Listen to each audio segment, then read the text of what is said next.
السلام عليكم، ازيكم يا حبايبي يا غاليين؟ يا رب تكونوا كلكم بخير. معاكم ميادة. اهلا بكم في فيديو جديد. وفيديو النهارده لو بتعاني من جفاف شديد جدا في البشره ومحتاجه مرطب يكون قوي وكويس جدا ومن الصيدليه، وكمان عندك جفاف في الايدين وفي الرجلين والكعبين ومحتاره في المرطب بتاعك وعايزه مرطب يكون كويس في الجو اللي احنا فيه ده، يبقى الفيديو ده ليكي. ولو عجبك الفيديو ده اول مره تشوفي القناه ما تنسيش الاشتراك عشان يوصلك مني كل جديد.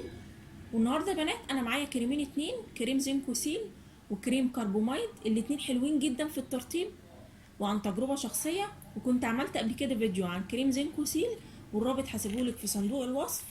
دايما بتبقي محتاجه مرطب في الشتاء يناسب بشرتك. الكريمين دول يا بنات مناسبين جدا لجميع انواع البشره، مفيش اي مشكله مع اي نوع بشره. البشره الجافه طبعا بتبقى محتاجه مرطب قوي جدا، ما يبقاش مدهن، ما يكونش تقيل على البشره. كمان البشرة الدهنية اللي بتقلب في الشتاء مختلطة ودايما بتكون عايزة مرطب يناسبها مع الشتاء وما يطلعش حبوب ولا يسد المسام. الكريمين دول مع بعض جربيهم هيعجبوكي جدا.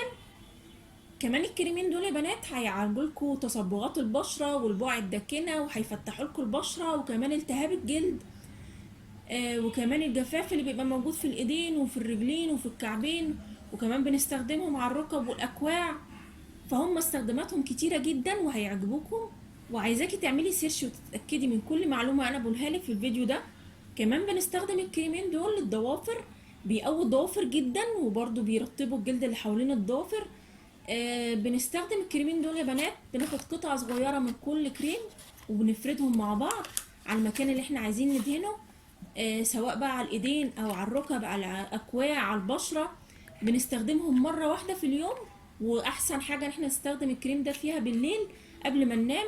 لو هنستخدم الكريم ده على الوجه بنبعد عن منطقة العين.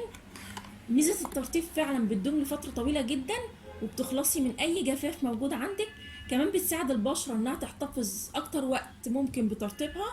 وطبعا البشرة لما بتفقد الرطوبة بتدي احساس كده بالجفاف وان البشرة مش مرنة وشكلها مش صحي خالص. فالكريمين دول ممتازين جدا يا بنات وعن تجربة شخصية عايزاكم تجربوهم مع بعض، حلوين جدا. هتحسي بفرق لما تستخدمي الكريمين دول كده مع بعض. وكمان سعرهم مش غالي، يعني كريم زنكوسيل ب6 جنيه ونص وكربومايد ب15. فانتي كده بقى عندك نوعين اتنين من الكريم وترطيبهم عالي جدا وكمان رخاص. يا رب الفيديو ده يكون استفدتوا منه، وان شاء الله تستنوني في فيديو جديد. مع السلامة، في رعاية الله وحفظه.